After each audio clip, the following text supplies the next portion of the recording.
Hey everybody, this is TJ Watkins, author of The Shift, Moving from Victim to Exploratory Self. Welcome to day 85. Yes, we are 5 days away until the end of this program, and I am so excited that you have stuck it out with me for this long. It's truly inspirational just to have done this and to know that there's a few of you or a bunch of you that is actually doing the work and maybe hearing me from time to time. So today our video is going to be topic or titled 2 minutes to overwhelm. And I actually, in fact, this is a personal experience of mine that I've had. I've observed it in clients and friends. I observe it all the time, to be honest with you. But when it actually happens to you, you really pay attention as to what the hell is going on. And 2 minutes to overwhelm just points to when you have taken on so much in your life, right? And the pressure is on your shoulder. You engage in this project, this commitment, that commitment, and you're just bombarded with all this responsibility on your shoulder. And you're hanging out with a loved one, and they ask you to do something, and you don't even have 2 minutes before you blow, before you get frustrated. You don't have the patience to wait 2 minutes. 2 minutes for a loved one. Because in them asking you, it triggers something in you that just puts that little bit of weight on you, and it cracks the whole thing. Now you know you've had that experience. You know what came from it was not so good. You know when you speak out of frustration, anger, and all of those raw emotions, it's never beautiful, it's never pretty. But there's some value here, and that's what I want to point to in this video. You see, when you are overwhelmed, like we've said in previous videos, it just means that all of your focus have gone to things that are actually not within your control right now. It's actually not your responsibility. It may become your responsibility down the line, but you're already touching it now. So you're living in the fear of the future.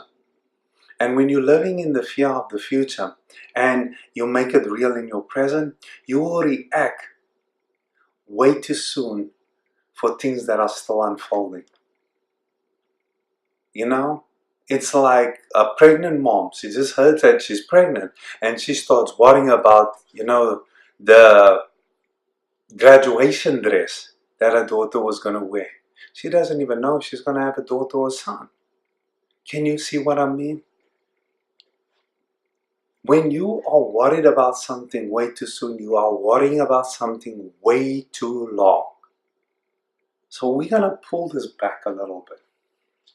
And I'm going to bring you a little bit closer to that 2 minutes of overwhelm.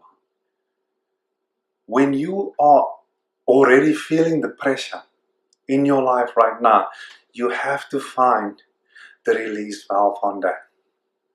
You got to find that one thing that you go do it. For me, it's weight training or yoga or something, and you go into that activity and it just releases the pressure valve, and you feel like, I can take it on. I have a little bit more patience. I can breathe a little bit easier. But if you don't have a pressure valve release, then guess what? As it's piling on you, you are going to blow, and it's not going to be pretty.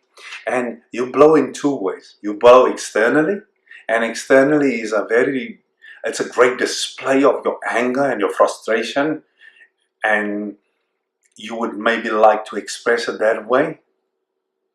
It will make you look unprofessional and like you don't have a charge over yourself, but that's another matter.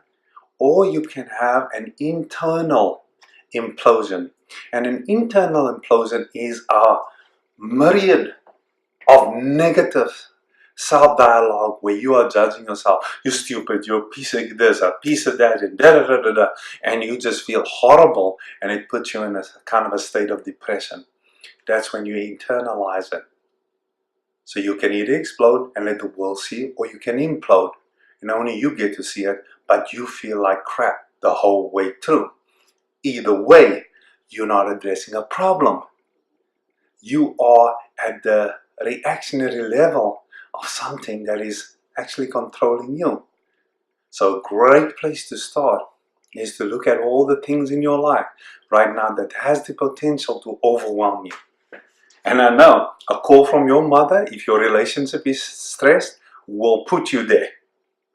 A call from your brother or sister will put you there. A call from your ex-wife or ex-husband that you have had trouble with will push you there. There's certain people that will carry the trigger because you have so much history with them.